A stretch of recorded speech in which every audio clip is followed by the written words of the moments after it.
There was no Father's Day in the Soviet Union when I was growing up. You celebrated men in your lives, including your fathers, on February 23rd, which was the day of the Soviet Army and Navy. Later it was renamed to the Defender of Fatherland's Day. Anyway, none of this matters. What I'm trying to say is that there is Father's Day here in the United States, and I imagine by now maybe they celebrate Father's Day in Russia as well. I don't know. Growing up, my dad was my best friend. He was the funnest guy, he was the coolest guy. He would always come up with some cool games. I remember he came up with that arrangement where we were pretending for the longest time that we were two monkeys in the forest. It was like the funnest time, and nothing was more fun than going fishing with my dad. I remember in the summers at the dacha that my grandparents had, we would go fishing. I must have been 10 or 11 or so, and then we would go early because that's when the fish bite. So the night before we would agree that tomorrow we both wake up at 5 a.m. or 5:30 a.m. and we will go fishing. Of course, I would be so excited. I would be lying awake in bed since 4 a.m. waiting for 5 a.m. to make sure I don't oversleep, and then I would put on my clothes and grab my fishing rods and go outside, wait for my dad. I slept on the first floor, that's where my grandparents were, and my parents had a room upstairs on the second floor. So I remember going outside with all my stuff, waiting for my dad, like, where is he? It didn't occur to me back then, of course, that 5:30 a.m. on the weekend is not exactly when he prefers to wake up. Maybe he would have preferred to actually sleep extra 4-5 hours. But that thought did not cross my mind because I thought the most exciting thing to do would be to go fishing with his son. So after a few minutes, if he didn't show up, I would take my fishing rod, and with its tip, I would actually knock on the window upstairs, and then after a couple of minutes, he would open the window, he would look outside, and he would have just the biggest smile. He was happy to see me, and he would tell me that I'll be right down and we'll go fishing. And that always made me so happy. We would grab our gear, we would take buckets to sit on, we would take a can with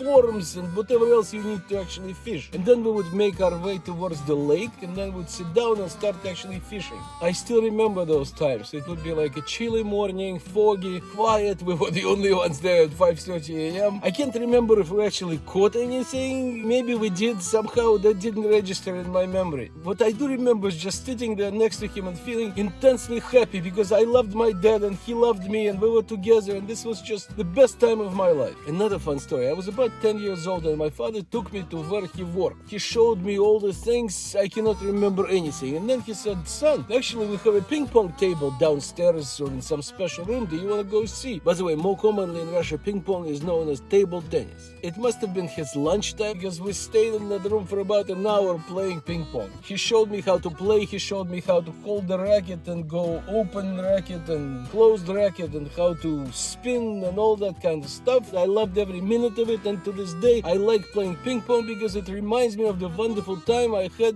back then with my dad. See, my childhood memories are of such simple things, and that's how it is. As parents, we tend to overthink it. We tend to think big. Can I afford this Disneyland vacation, or can I buy that super expensive bicycle or an iPhone? But kids don't really need all that to be happy. Kids remember the simplest things like going fishing, walking in the park, baking cookies with their parents, making a sandwich, riding a bicycle. In short, all the simple moments where a connection is made between a parent and a child feels loved. So as fathers, do not worry if you cannot afford a fancy European vacation or even a bicycle. As long as you're there for your child, as long as you love your child, as long as you can create those simple moments of connectedness, you have done your job. You're okay. So to my father and all the fathers in the world, thank you so much. Thank you for loving us. Thank you for caring. Thank you for being there for us. Thank you for all the wonderful moments. Happy Father's Day.